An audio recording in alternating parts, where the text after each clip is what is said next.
Marilah saat ini kita mempersiapkan hati kita untuk menerima firman Tuhan dengan bersama-sama berdoa melalui pujian "Di hatiku, ya Yesus".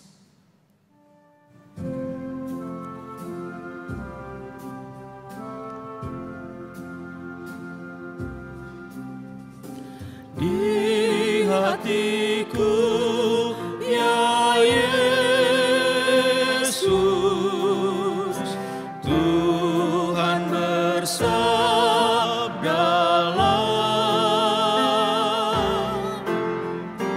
agar tenang hatiku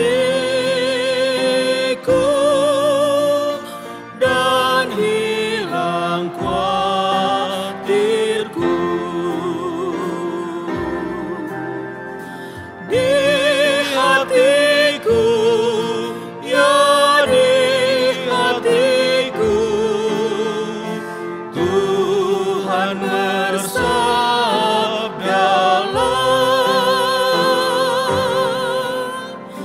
ku berserah, pasrah penuh, bersabdalah ya Tuhan.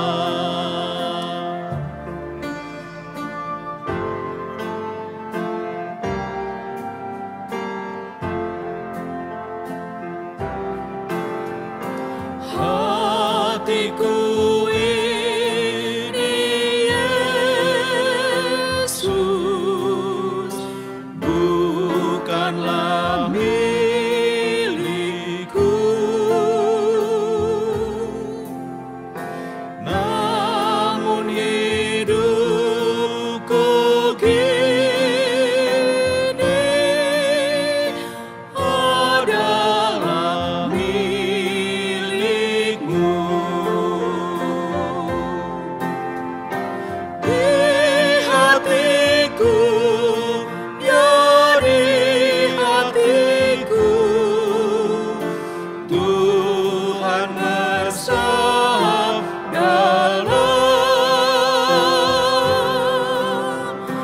ku berserah, pasrah penuh, bersabdalah ya Tuhan.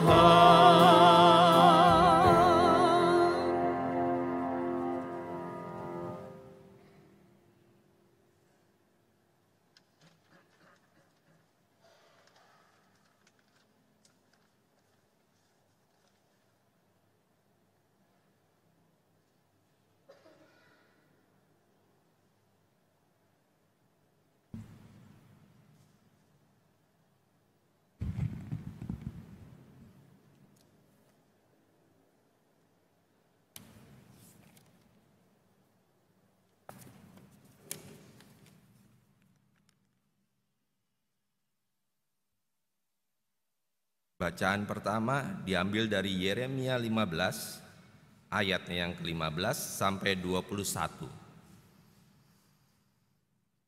Engkau mengetahuinya ya Tuhan, ingatlah aku dan perhatikanlah aku. Lakukanlah pembalasan untukku terhadap orang-orang yang mengejar aku.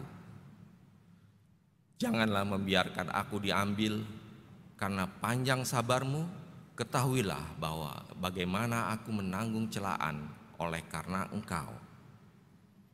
Apabila aku bertemu dengan perkataan-perkataanmu, maka aku menikmatinya. Firman-Mu itu menjadi kegirangan bagiku dan menjadi kesukaan hatiku, sebab nama-Mu telah diserukan atasku ya Tuhan, Allah semesta alam. Tidak pernah aku duduk beria-ria dalam pertemuan orang-orang yang bersenda gurau. Karena tekanan tangan-Mu, aku duduk sendirian, sebab Engkau telah memenuhi aku dengan geram. Mengapakah penderitaanku tidak berkesudahan dan lukaku sangat payah, sukar disembuhkan?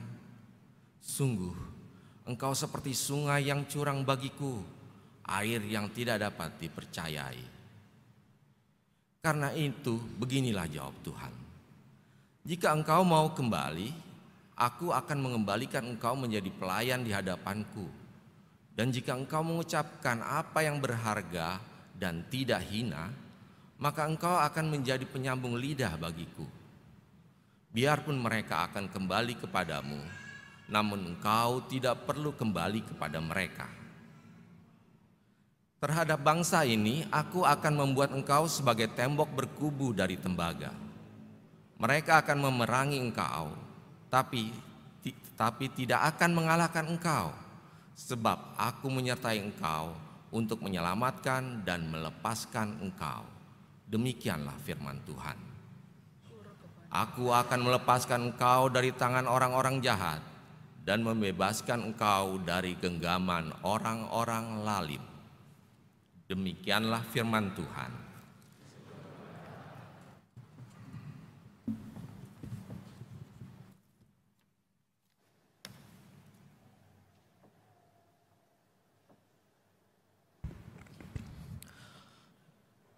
Marilah kita menanggapi firman Tuhan tadi dengan menyanyikan bersama-sama Mazmur pasal yang ke-26 ayat pertama sampai 8.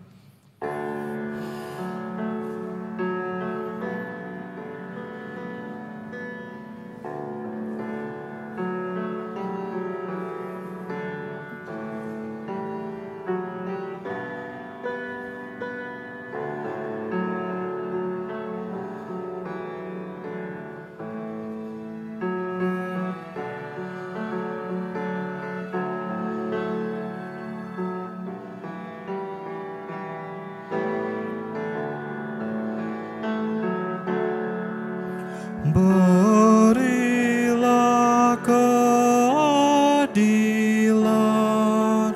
kepadaku ya Tuhan, karena aku telah hidup di dalam ketulusan. Pada Tuhan aku percaya dengan tidak ragu-ragu. Berilah keadilan kepadaku ya Tuhan, karena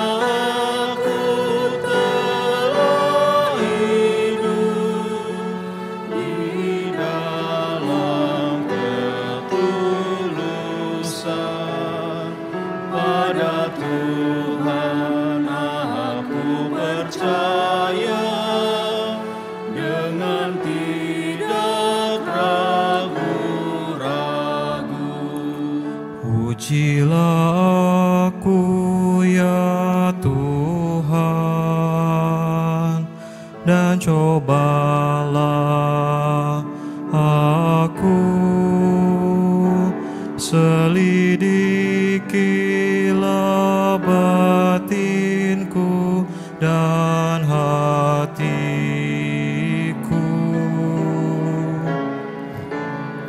sebab mataku tertuju pada kasih setiamu, dan ku hidup dalam kebenaran-Mu.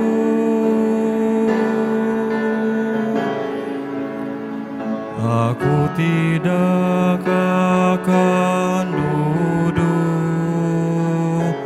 dengan para penipu, dengan orang munafik ku tak bergabung.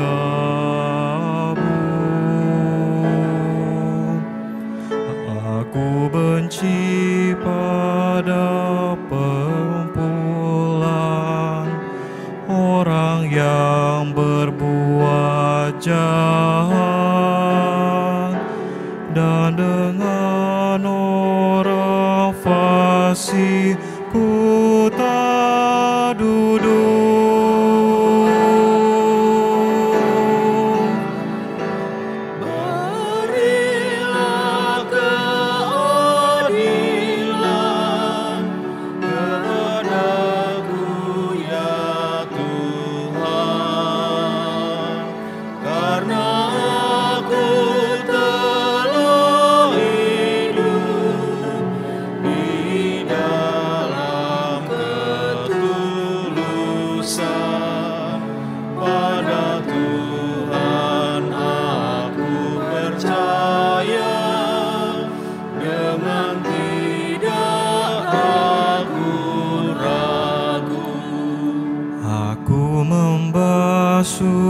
tanganku, tanda tidak bersalah, dan berjalan kelilingi mesbah-Mu Tuhan, sambil bernyanyi dengan nyaring, ku mainkan lagu syukur dan kisahkan karya Tuhan yang ajaib.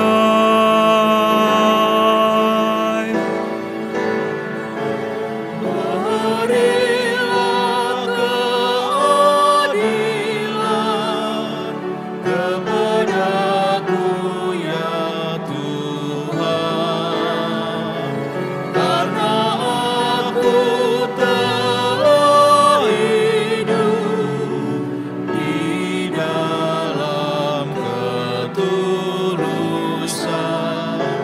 Pada Tuhan aku percaya dengan tidak ragu-ragu.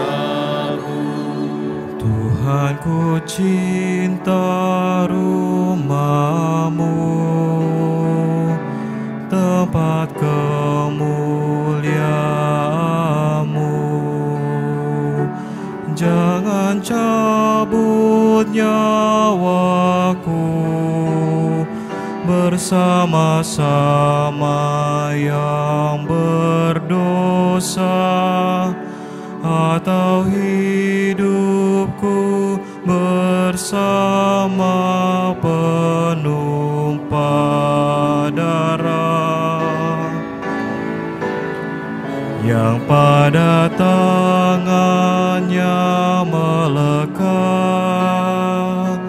perbuatan yang mesum, dan tangan kanannya menerima suap.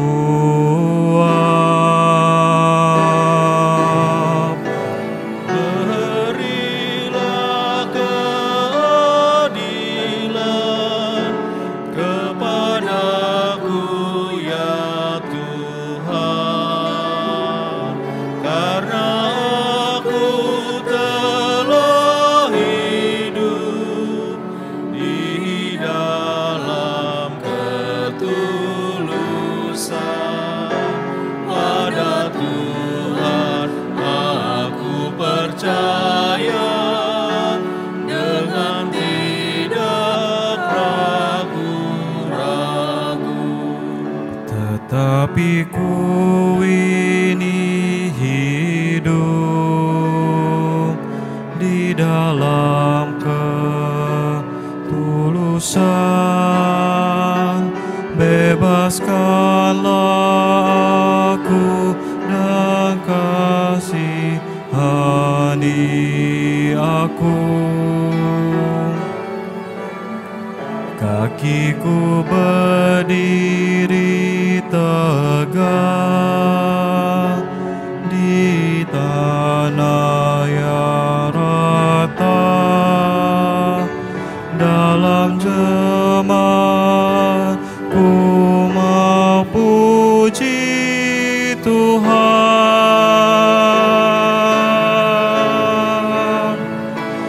Berilah keadilan kepadaku ya Tuhan,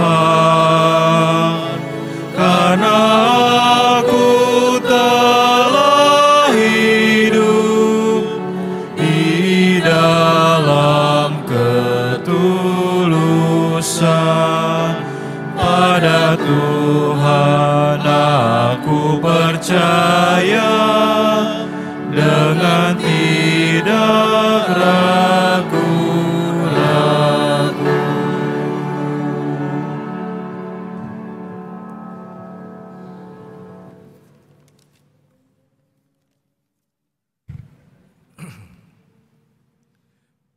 Bacaan kedua diambil dari Roma 12 ayatnya yang ke-9 sampai dengan 21. Hendaklah kasih itu jangan pura-pura.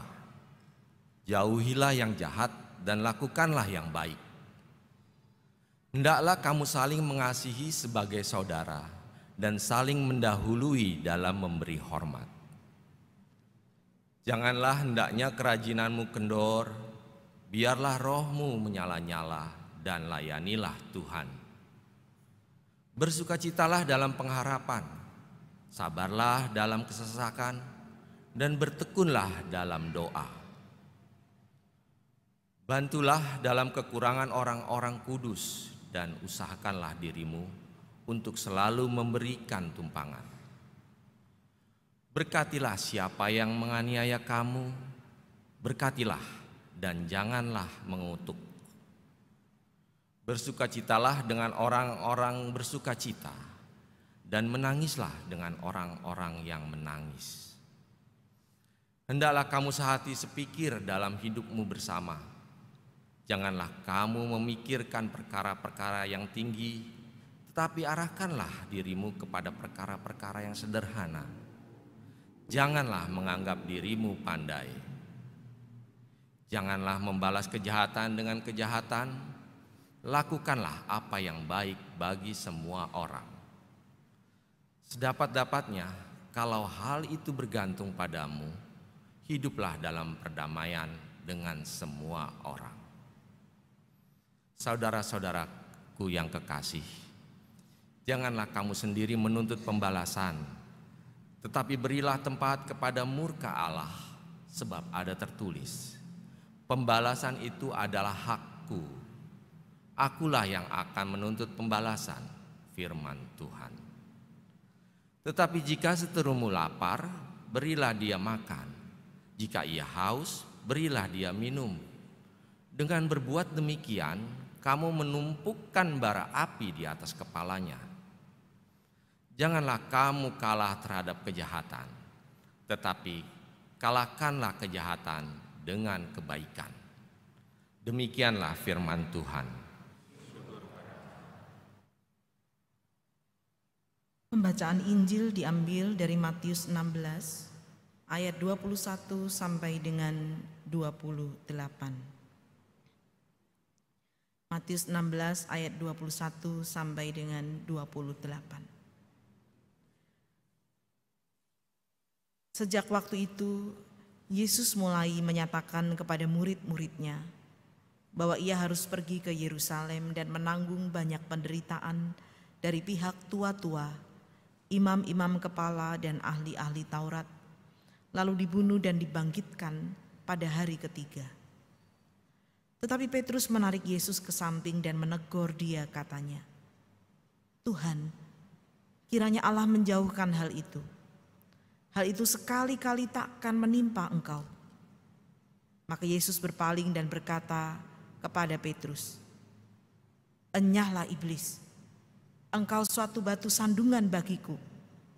Sebab engkau bukan memikirkan apa yang dipikirkan Allah, melainkan apa yang dipikirkan manusia." Lalu Yesus berkata kepada murid-muridnya, "Setiap orang yang mau mengikut aku, ia harus menyangkal dirinya, memikul salibnya dan mengikut aku. Karena barang siapa mau menyelamatkan nyawanya, ia akan kehilangan nyawanya. Tetapi barang siapa kehilangan nyawanya karena aku, ia akan memperolehnya. Apa gunanya seorang memperoleh seluruh dunia tetapi kehilangan nyawanya? Dan apakah yang dapat diberikannya sebagai ganti nyawanya? Sebab Anak Manusia akan datang dalam kemuliaan Bapanya, diiringi malaikat-malaikatnya. Pada waktu itu ia akan membalas setiap orang menurut perbuatannya. Aku berkata kepadamu, sesungguhnya di antara orang yang hadir di sini, ada yang tidak akan mati sebelum mereka melihat Anak Manusia datang sebagai Raja dalam kerajaannya." Demikianlah Injil Yesus Kristus. Yang berbahagia ialah mereka yang mendengarkan firman Tuhan dan yang memeliharanya. Haleluya. Haleluya,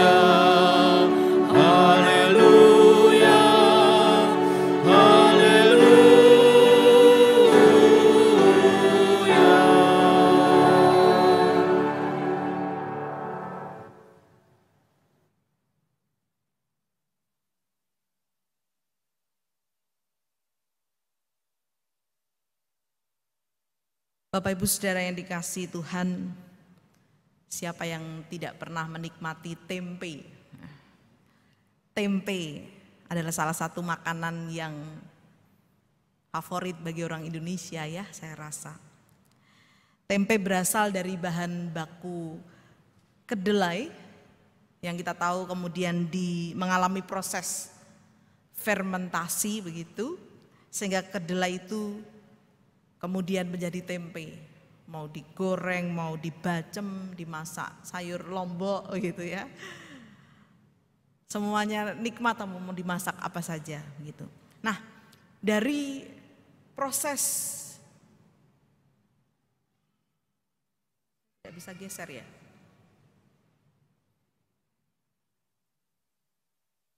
Oh sorry, oke, ini tempe ya. Dari proses pembuatan tempe ini ada satu pepatah Jawa yang sangat terkenal. Ada yang tahu? Bapak Ibu yang orang Jawa, dari proses pembuatan tempe ada kedelai, ada tempe, ada yang tahu? ESDT apa itu? DST keliru. Esok dele sore tempe. Esok dele sore tempe, saya terjemahkan artinya. Esok itu pagi, dele itu kedelai tadi itu ya. Artinya pagi kedelai, sore jadi tempe. Ini artinya adalah orang yang mencela-mencela itu bahasa Indonesia enggak ya?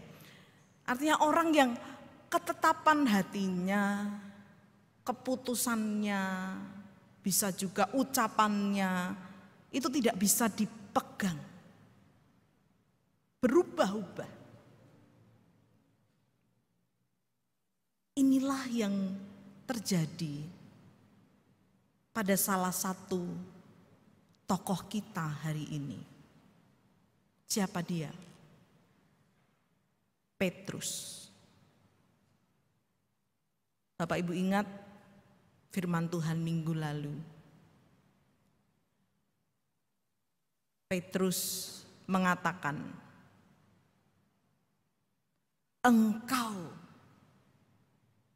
adalah Mesias, anak Allah yang hidup. Hari ini Yesus mengatakan kepada dia, engkau bukan memikirkan apa yang dipikirkan Allah, melainkan apa yang dipikirkan manusia. Kenapa? Karena Petrus mengatakan, sekali-kali itu jangan terjadi. Minggu lalu Petrus tidak ikut-ikutan pendapat orang banyak. Petrus bisa mengakui bahwa Yesus adalah Mesias. Yesus sampai menyebutnya berbahagia. Karena kalau Petrus bisa mengatakan itu, karena Allah yang menyatakannya. Ada pikiran Allah dalam diri Petrus. Dipenuhi pikiran Allah sehingga dia bisa menyatakan itu. Tapi dalam bacaan hari ini dia berubah. Dia ditegur. Karena dia tidak memiliki pikiran Allah. Justru memiliki pikiran manusia. Bahkan disebut dengan penyalah iblis. Ada pikiran iblis. Mencela-mencela. Esok dele sore tempe. Apa yang terjadi? Kita perlu memahami konteksnya. Yesus kala itu tengah menyatakan atau memberitahukan tentang penderitaan dan kematiannya kepada murid-muridnya. Yesus mulai menyampaikan bahwa dia akan menderita, akan mati, tetapi akan bangkit. Ini adalah hal yang sulit diterima oleh Petrus dan pastinya oleh murid-murid yang lain. Kenapa? Karena Petrus punya pandangan tentang Mesias yang kuat, yang hebat, yang tidak terkalahkan, yang akan menumpas, mengalahkan musuh. Mereka punya mimpi, punya harapan yang sedemikian. Terlebih mereka telah melihat sendiri seperti apa kuasa Yesus ini. Mereka telah melihat bahwa Yesus ini bisa menyembuhkan orang sakit. Yesus bisa mengusir setan, Yesus bisa berjalan di atas air. Yesus bisa memberi makan 5.000 orang melalui 5 roti dan 2 ikan dan seterusnya. Harapan itu semakin besar. Yesus ini Mesias yang pasti bisa mengalahkan musuh dengan kuasa yang ada padanya. Kok bicara mau menderita dan mati? Pasti ini salah. Kalau kemarin Petrus menjadi wakil menyatakan engkau Mesias anak Allah yang hidup, lagi-lagi kali ini dia menjadi wakil dari murid-murid yang lain. Dia menegur Yesus. Kalau kita lihat dari bahasa yang digunakan, Petrus seakan-akan menghalangi jalan Yesus. Sekali-kali itu tidak terjadi padamu. Kalau kemarin dia disebut sebagai batu karang atau Petra, kali ini dia disebut sebagai batu sandungan. Enyahlah iblis, engkau batu sandungan bagi. Bapak Ibu saudara yang dikasihi Tuhan, mengapa Petrus mesti menyangkal bahwa Sang Mesias ini akan menderita sengsara dan mati, selain pemahaman tentang Mesias yang kuat dan perkasa tadi itu? Paling tidak ada 2 kemungkinan. Yang pertama, tidak ada yang menyenangi penderitaan.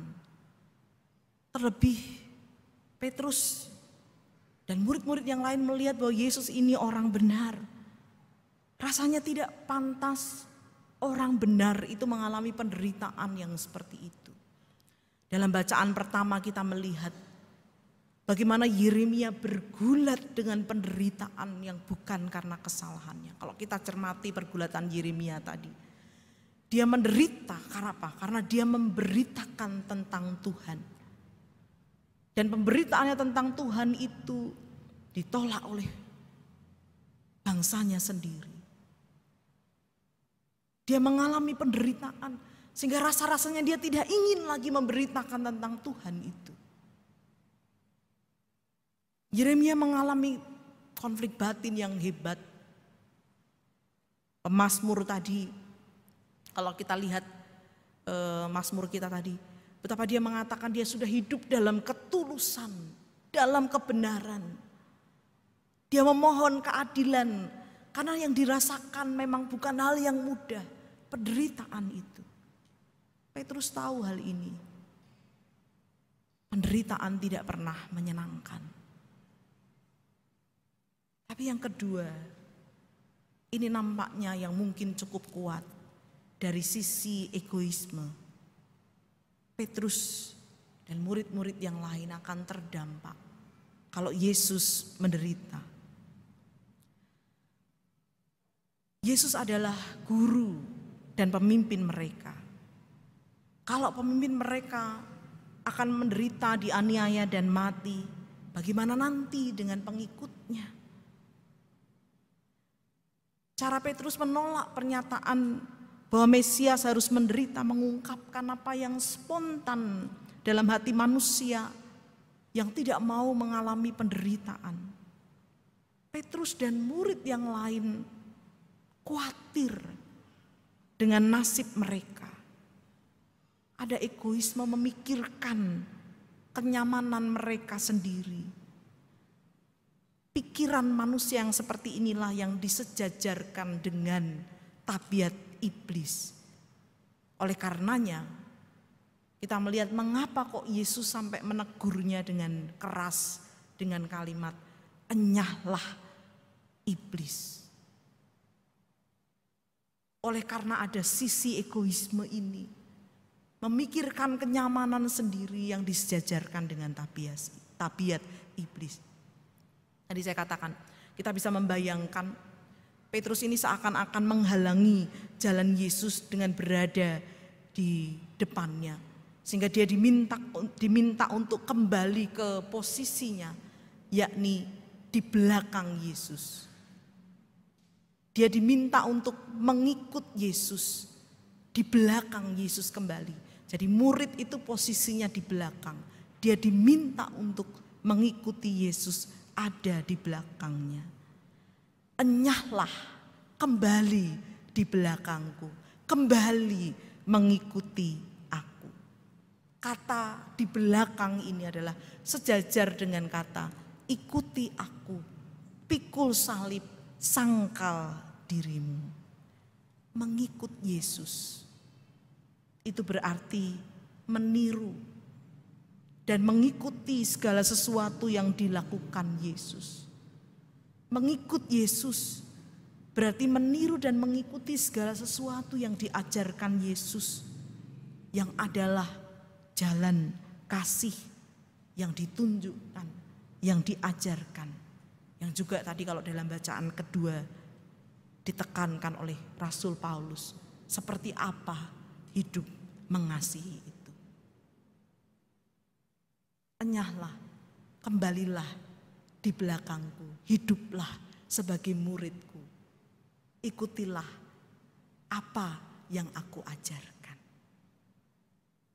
Umat yang dikasihi Tuhan, apa yang bisa kita renungkan dari firman Tuhan hari ini? Yang pertama adalah bahwa dalam kerendahan hati, mari kita bersedia dituntun untuk hidup dalam pola pikir Allah. Ketika kita melihat dua sisi Petrus ini, kita tahu betapa sulitnya untuk menjadi konsisten, bukan? Petrus sang batu karang saja bisa mencela-menceli, tidak konsisten. Tetapi inkonsistensi ini bukan merupakan tanda kemustahilan ataupun ekspresi pesimisme. Susah, gak mungkin kita ini hidup dalam pola pikir Allah. Ikut seperti yang dikehendaki Allah itu gak mungkin, Petrus aja gak bisa. Ini justru ekspresi kerendahan hati. Bukan pesimisme seakan-akan firman Tuhan itu mustahil untuk kita hidupi, mustahil untuk kita lakukan. Tapi sekali lagi ini ekspresi kerendahan hati, bahwa kita ini memang kerap kali tidak konsisten seperti Petrus. Sehingga ketika kita mau hidup dalam pola pikir Allah, hanya mungkin terjadi ketika dalam kerendahan hati kita perlu rendah hati untuk bersedia dituntun oleh Tuhan terus menerus. Hidup dalam pola pikir Allah ini. Melalui apa? Tentulah kesediaan untuk mendengarkan pikiran Allah dalam firman Tuhan yang dinyatakan dan memberi hikmat, kemudian menuntun kita. Tidak ada cara lain selain kita bersedia untuk mencari tahu pikiran Allah itu lewat firman Tuhan yang kemudian memberi hikmat kepada kita, menuntun kita untuk bertindak, berucap, memutuskan dan sebagainya. Ada seorang komedian yang kerap mengucapkan kata mikir. Siapa itu? Mikir, siapa? Iya, Cak Lontong ya. Ya, Cak Lontong ini unik ya. Saya belum ada lagi yang model lawakannya kayak dia ya. Jadi tipikal lawakan dia itu berbeda. Lawakannya itu memainkan logika atau silogisme, mikir gitu. Membuat kita memang mikir gitu ya. Ini ada 2 contoh lawakan silogisme Cak Lontong ya. Bapak Ibu boleh baca gitu. Ini yang pertama. Kita hidup hanya 1 kali. Salah. Yang benar kita hidup setiap hari. Matinya yang sekali katanya gitu ya. Dipikir lagi, oh ya ada benernya juga gitu. Terus menurut survei saya 100% ikan tidak berenang di kolam, di akuarium, di danau, di sungai maupun di laut, melainkan di air. Ya benar, ada benernya juga gitu ya.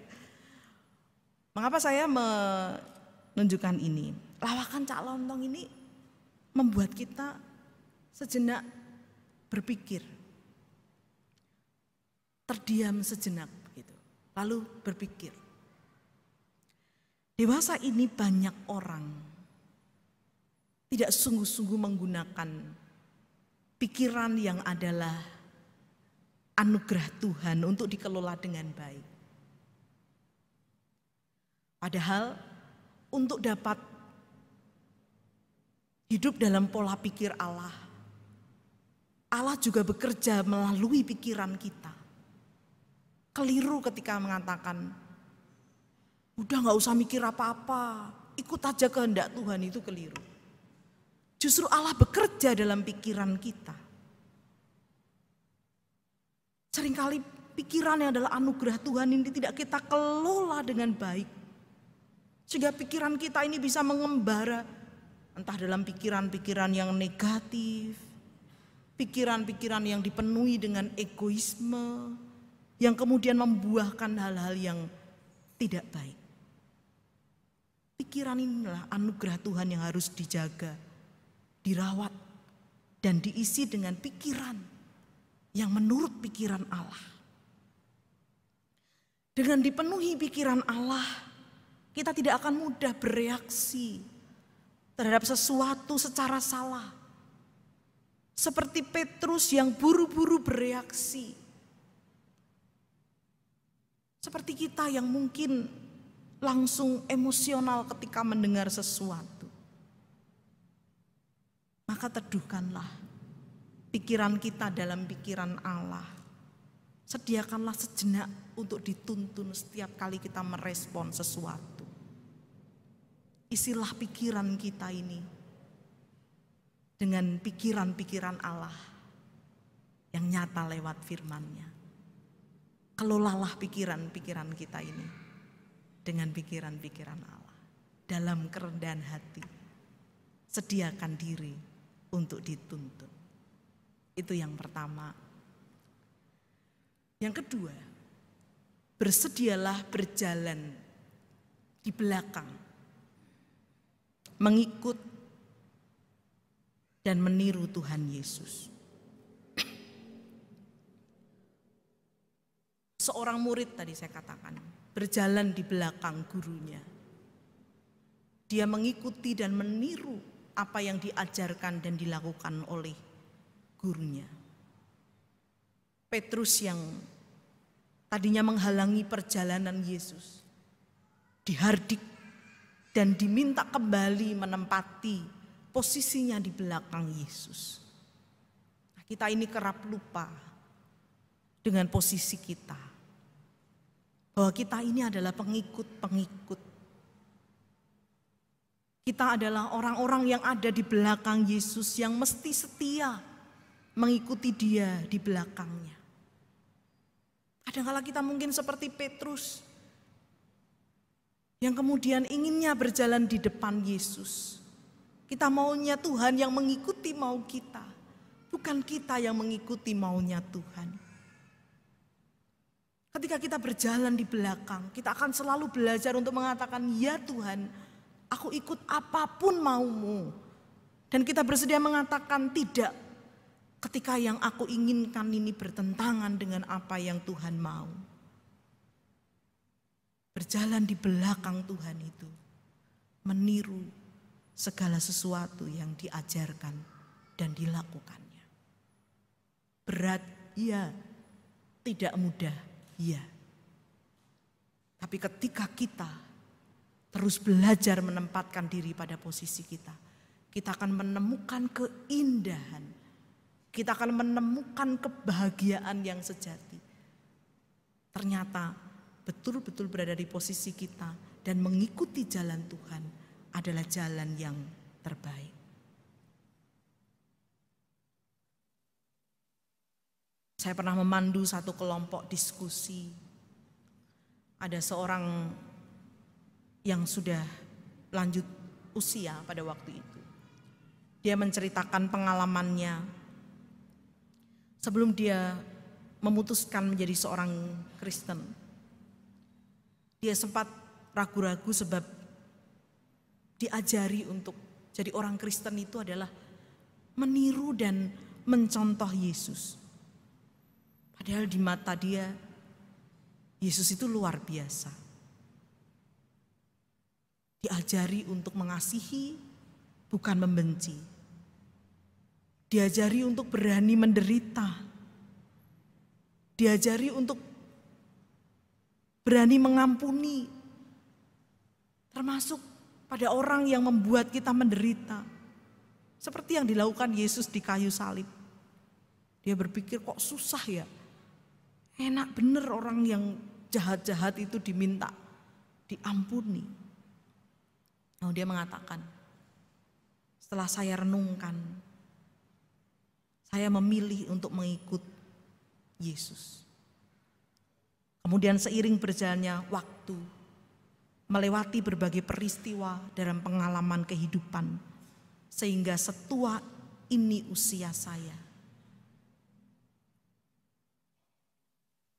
saya telah membuktikan bahwa setelah saya meniru apa yang dia ajarkan dan saya telah berusaha untuk melakukannya, saya menemukan bahwa semua itu baik dan membuat saya menjadi lebih baik. Semoga kita pun akan punya pengalaman yang sama seperti Bapak ini. Meniru apa yang Yesus ajarkan. Berusaha untuk melakukannya. Ternyata menemukan bahwa itu baik. Dan membuat diri kita menjadi lebih baik. Bahkan berbahagia. Adalah menjadi kebahagiaan yang sejati sebagai seorang Kristen.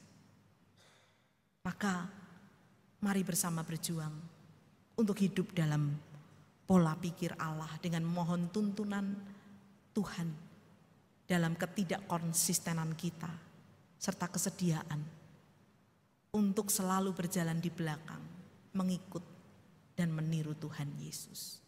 Tuhan menolong kita. Amin.